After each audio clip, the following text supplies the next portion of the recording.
everyone, welcome back to my YouTube channel. My name is Hepzibah, and this is the place where we break down complex financial topics into practical, actionable advice. Today we are delving into a topic that affects literally many of us, and that is debts. Now, if you find this content valuable, do not forget to hit that subscribe button and ring the notification icon. Also give this video a thumbs up. So now let's go straight in. Let's demystify debts and explore how to manage them effectively. First things first, let's understand what debt is. Debt is essentially money borrowed with the promise to repay it.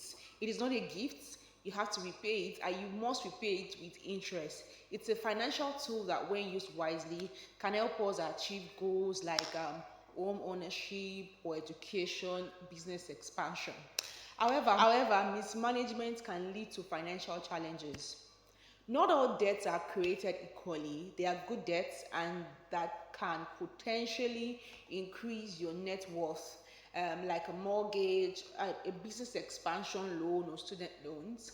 On the flip side, there are bad debts which comes with high interest rates, like credit card debts, and this can hinder your financial progress in a lot of ways and also affect you psychologically. One of the major reasons why people get into debts is because they fail to plan their income.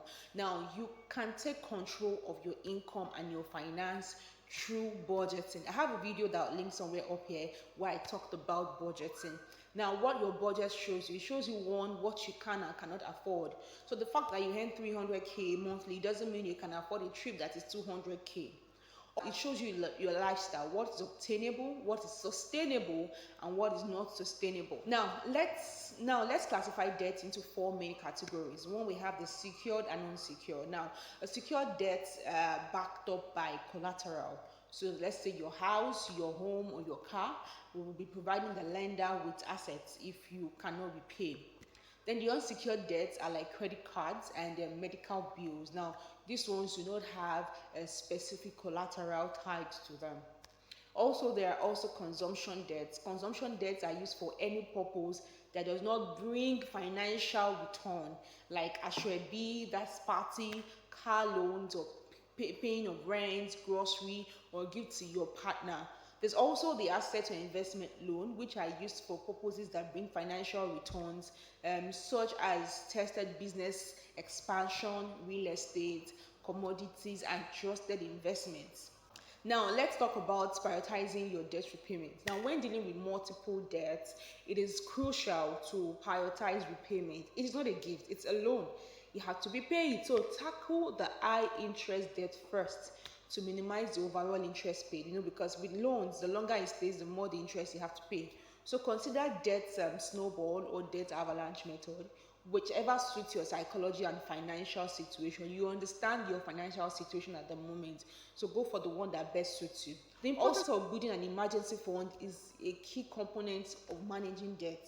Having a financial cushion helps prevent you relying on credit cards for unexpected expenses or breaking the cycle of accumulated high interest debts. So because you have an emergency fund or an opportunity fund, you have something to always dip into.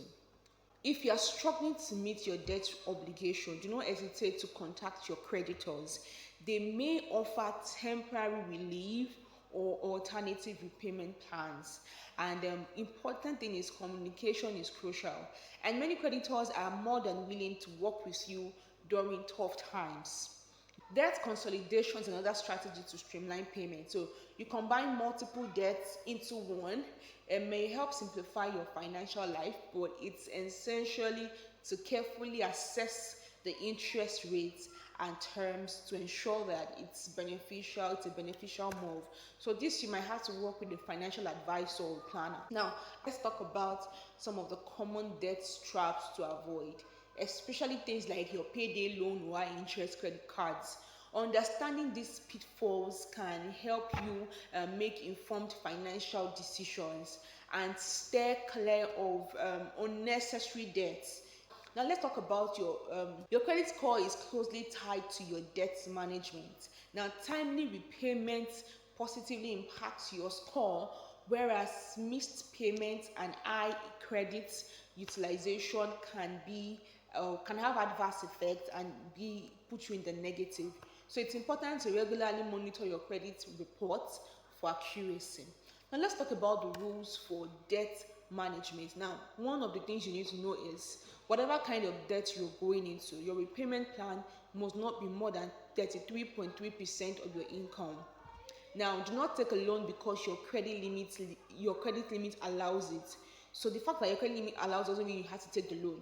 Now, do not take a loan against a promise without a verifiable means of payment. So do not take a loan because you are hoping, you are wishing, or because you are praying and you are having faith. That faith should better bring that money so you don't have to take a loan. Also, avoid loan sharks, avoid online loan apps because many of them have a death spiral that leads a lot of people to depression and committing suicide.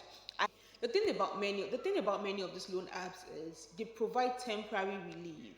They provide temporary relief, and then because it's a temporary relief, one might sadly get into the illusion that, oh, I have rest or respite for a few days.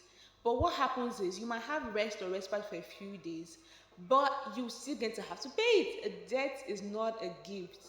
It's something that is borrowed that has to be returned. So do not think that, oh, this is giving me temporary relief, and so because you have temporary relief, you have to relax. No. Why don't you just see how you can make that money or get interest-free loans? Talk to your friends or talk to people around you or see how you can provide services. You see how you can provide some services that are about. Now, I know these things do not always work like that, but above all, if you are a person of faith, I always recommend that you pray about finances. Pray about your finances. I cannot overemphasize the importance of praying because when you pray, it saves you from error and terror, financial error and financial terror. That's another thing you can do to help you with dealing with debts. And there you have it, a closer look at debt and how to navigate them in the realm of your personal finance. Remember, managing debt is a journey. It is never too late to take control of your financial well-being. It's a journey. It's not too late to take advantage of your financial journey. If you found this video helpful, give it a thumbs up and share it with someone who might benefit. As always, thank you for tuning in. I'll see you in the next video.